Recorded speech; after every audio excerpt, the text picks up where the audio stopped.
A Bitter Taste by Purefoy's Girl.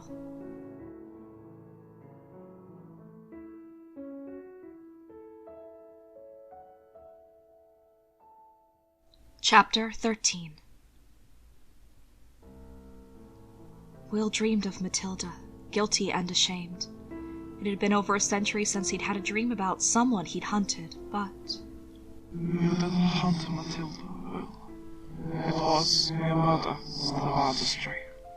The Ravenstag said, breath pulsing on Will's shoulder when he spoke. It nuzzled his arm, its nose like velvet, warm and soft. Matilda was wide-eyed and terrified before him, gaping in horror at what she saw behind his mask. Her plastic smile finally cracked at the edges, peeling away the youth she'd hoarded so desperately to reveal the aging, raw woman within. "I want you," she sobbed, and Will slung her hard against the diving board, panting and undone, offended by her answer because it didn't belong to her. It didn't belong to her. Through murder, you can give a life meaning, the Ravenstag reminded him. They watched her slide into the water, boneless and bubbling, a trail of blood fading to pink in the water. Will watched a droplet grow full and ripe where her head had struck. It wobbled a moment, trembling dangerously. Will could see his reflection in it, upside down, the antlers sprouting from his head, becoming roots reaching deep to anchor him. What do you want most in the world, Will?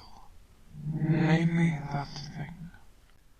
Will turned, his bare feet squeaking on the slick, oiled floor, facing the stag that was suddenly a man, his noble head graced with branching antlers, his presence filling the world. "You," Will told him, the answer that had always been ready, dancing on the tip of his tongue. Why did you run from me? Will sobbed, recoiling from the soft accusation, fleeing from it on quick, silent feet. He fled down a hallway filled with shadows. Matilda was there, sobbing. "William! William, don't!" A body was slumped in a pile of churned earth and leaves, staring blankly up at the night sky. Will fell over the log and landed hard on his backside, breathless in the face of the stag rearing before him. But it was a man, beautiful and commanding, a force of nature rendered down to bone and sinew and rage. He wasn't frightened of anything, this creature, neither man nor beast. He wasn't scared of bad men like the dead robber, because he was stronger than they were. He burned before Will's awed gaze like a shining god of old.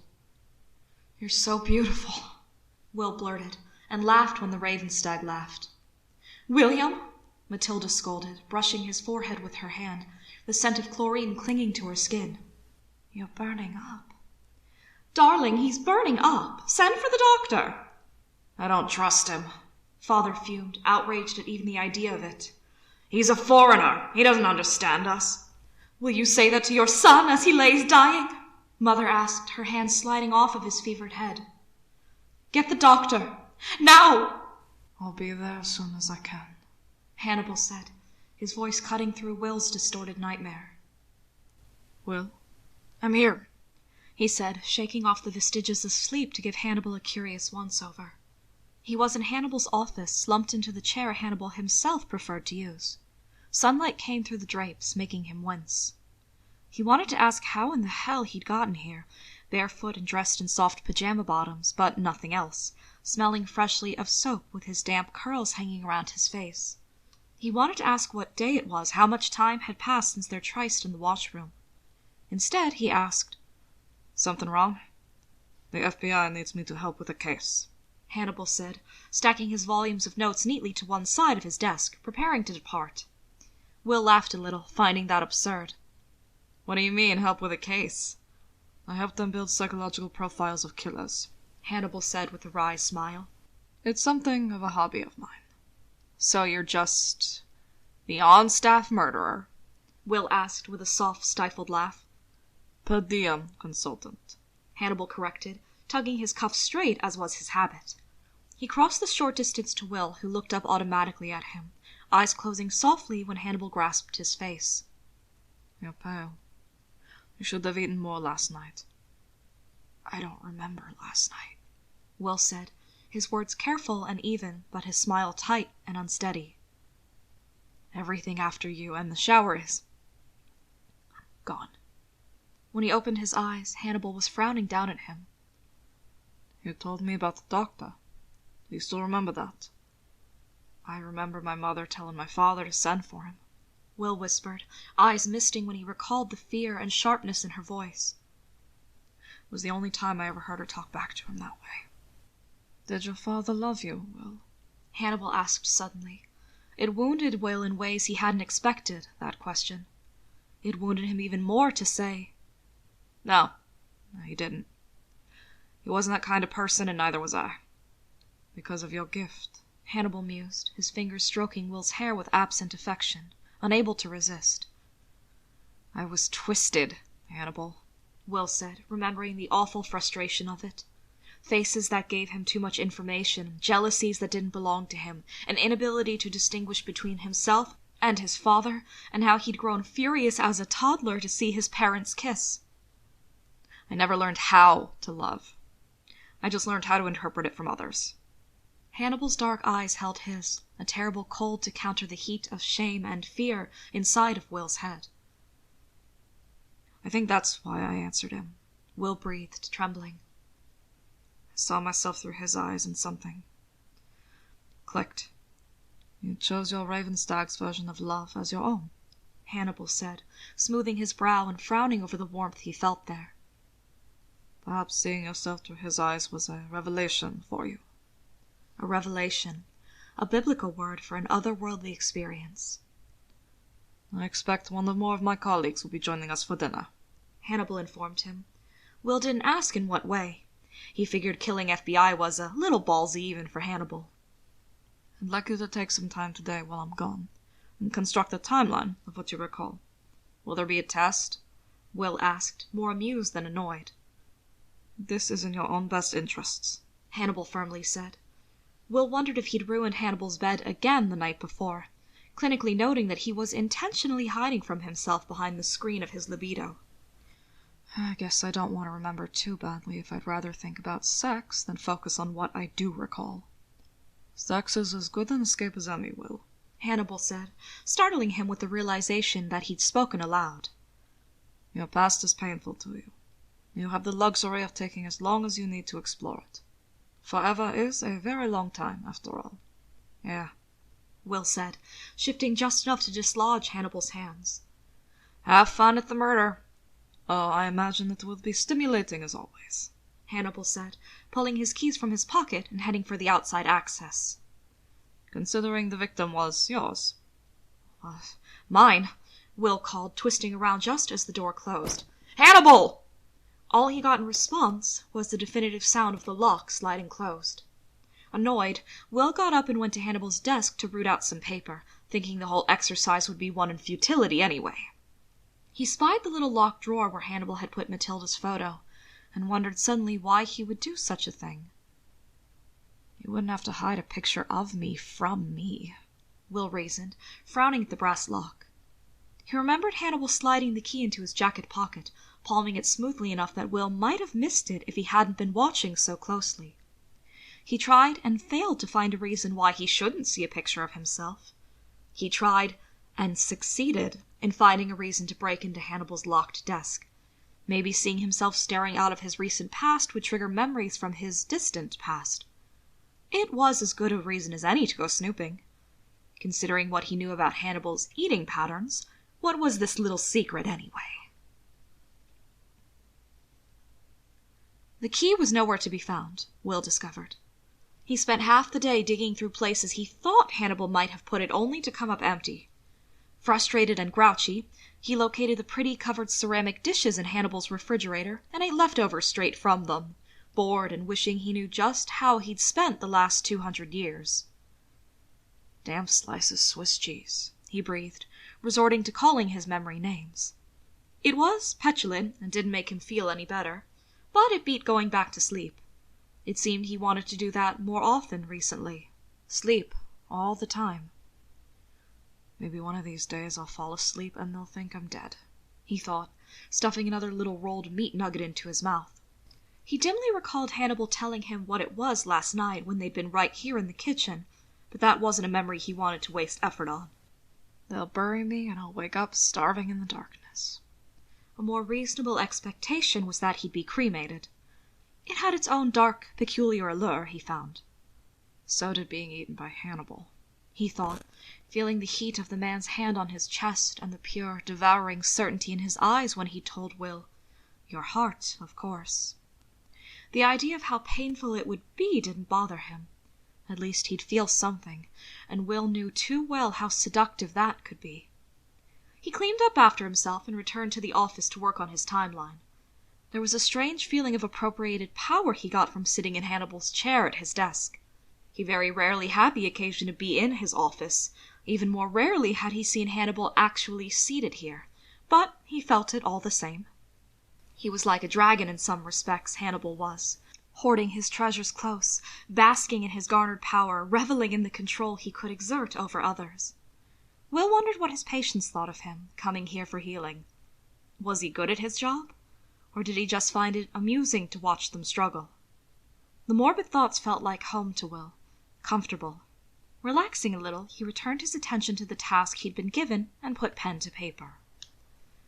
"Went out for a night walk," he wrote, his awkward scrawl doing a huge disservice to both the weighty, expensive pen in his hand, as well as the thick, hand-pressed paper Hannibal used for letters and notations. Frowning at the sentence, he went on. "Came upon a man being robbed in the woods. I hid behind a fallen log to see what would happen. The man did something to the robber, cut him, hurt him somehow. He wasn't afraid. He made others afraid, so he wasn't afraid. This is the first time I met the Ravenstag." He looked at that again. "This is the first time I met the Ravenstag." Will frowned, thinking of that figure in the woods, the impeccable clothing and cutting-edge fashion compared to the slightly dated clothing Will was used to, ideals of fashion taking as long as they did to cross oceans. "He's a foreigner! Send for the doctor!" Will skipped partly down the page and wrote, "I got sick. Mother wanted to send for the doctor, but father didn't want him because he was a foreigner. But she'd insisted, and he'd come." "Good afternoon, young gentleman," he said, his clipped and strangely shaped English waking Will from his fevered sleep. "You have a mother in quite a state." Will licked his dry lips and opened his eyes, mouth parting in surprise to see the Ravenstag leaning over him, amusement and delight in his dark, dark eyes. "I'll need privacy to examine him, please," he said, straightening from Will's side. The window behind him cast him in shadows, long trails of darkness across the bed like stretching antlers. His profile was so starkly beautiful it cut, and Will looked away to the door where his mother lingered, eyes rounded in bewildered admiration that the doctor seemed to take as his due. She swept out of the room with a blush on her cheeks, reduced to a virgin maiden with no more than a simple request. "It's very good to see you again, Will," the Ravenstag said, turning that burning intensity back toward him. A cool hand swept his curls back, settling on his sweaty brow. "You kept your word to me. That is something which I cherish." "I said I wouldn't tell," Will croaked, parched beyond the need for water, for anything other than the cool hand smoothing his sweaty hair. "It's our secret, remember? Ours together." "Yes," the doctor said, pleased with him and showing it, his heavy teeth exposed in a smile that was almost tender. "You're a good boy, Will. Here now, let's see what we can do for this fever, shall we?" So saying, he brought his opposite wrist to his mouth, tugging back his thick sleeve with his teeth, and sank those same teeth into the veins that flowed beneath his tanned skin. Will's nostrils flared at the scent of his blood, and his mouth opened wider, tongue already seeking, hands finding sudden strength to grip the doctor's wrist and hold it tightly to his mouth when it was offered. It flowed into him like a blessing, quenching the fire of his fever, life granting life. "That's a good boy," the Ravenstag crooned to him, sliding to sit, pulling Will's head onto his lap, his free hand stroking Will's hair and bared neck with possessive satisfaction. "You will suffer, Will, and I am sorry that I will see so little of it. But very soon we'll give you a choice. You must answer me honestly. You can do that for me, Will."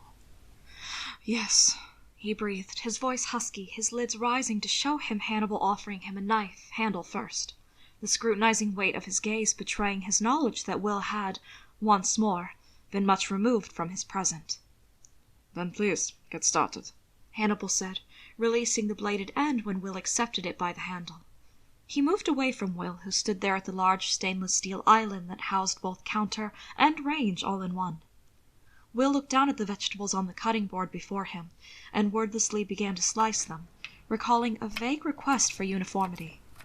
"The exchange of blood has always been a powerful ritual," Hannibal said, moving to start his own work, a slab of red and ready meat awaiting its transformation.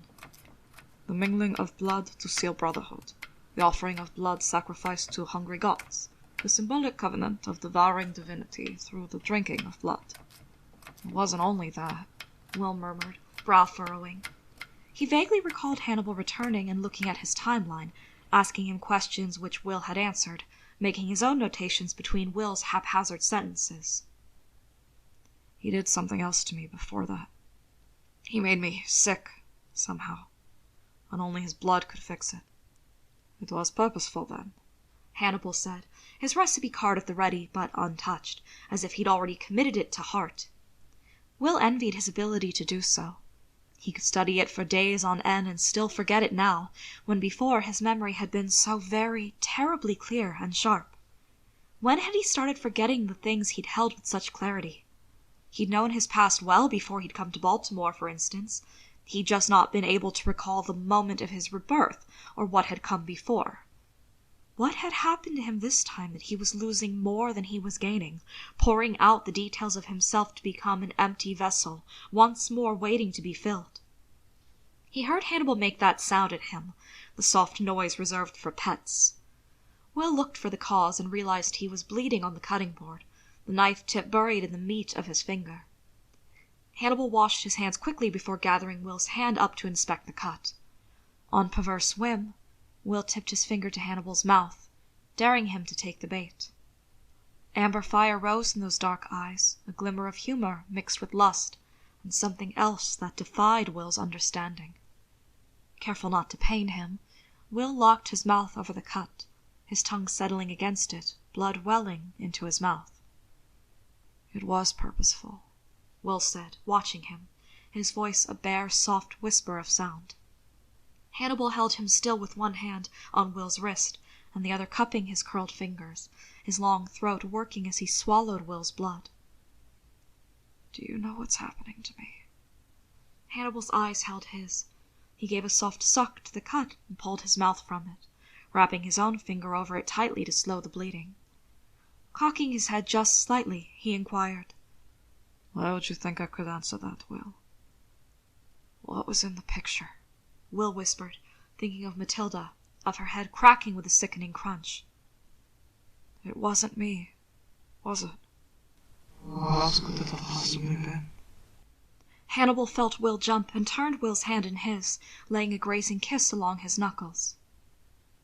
"What do you see when you look at me, Dr. Lecter?" Will asked. He felt the tug of forever on his heart, pulling him to lay waste to everything in his path and move on once more. He needed the answer like he needed human life to sustain him, a reason to understand something he'd only seen through the impersonal lens of his perception. "What do you see? Let your honesty be the anchor that holds me, because I'm slipping, and I'm slipping fast."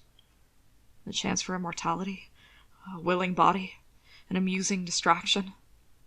Hannibal's dark eyes met his. Will could see the gleam of the kitchen lights there, picking out amber glints, sparkling color into those bottomless eyes. But he still couldn't see himself reflected there, and he desperately wanted to see himself reflected there. "I told you when I met you that what I want from you is more substantial," Hannibal murmured, checking the cut again with care before wrapping it back in his tight hold. "So only my beating heart?" Will joked, but it sounded just as humorless as it felt. "I find you incredibly fascinating, Will," Hannibal purred, his fingers moving in a soft caress over Will's skin. "You could do nothing more than lie still and breathe, and I would be content enough to sit and watch you." Will blushed. It made him laugh, a burble of delight that brought an answering smile to Hannibal's firm mouth. That's ridiculous, Hannibal. No, he said, shaking his head. It merely is. Never make the mistake of assuming I'm not enraptured by you at all times, Will Graham, no matter how distracted I seem. You are the finest example of the ideal I could ever be offered, every jaded, sullen aspect of you mirrored by vulnerability and need, an altogether fetching package. I'm not entirely helpless, Dr. Lecter, Will whispered, recalling the last time Hannibal had called him fetching the night of his party, and what Hannibal had asked him last night with his fist buried inside him. Will shivered with the memory, his whole body tightening with arousal that was as welcome as it was unbidden. Hannibal gave Will the same smile he had that night in his office, when he had closed him away from the rest of the party, separate from everyone else, isolated as he preferred Will to be. He kissed his knuckles again with relish, asking, Are you not?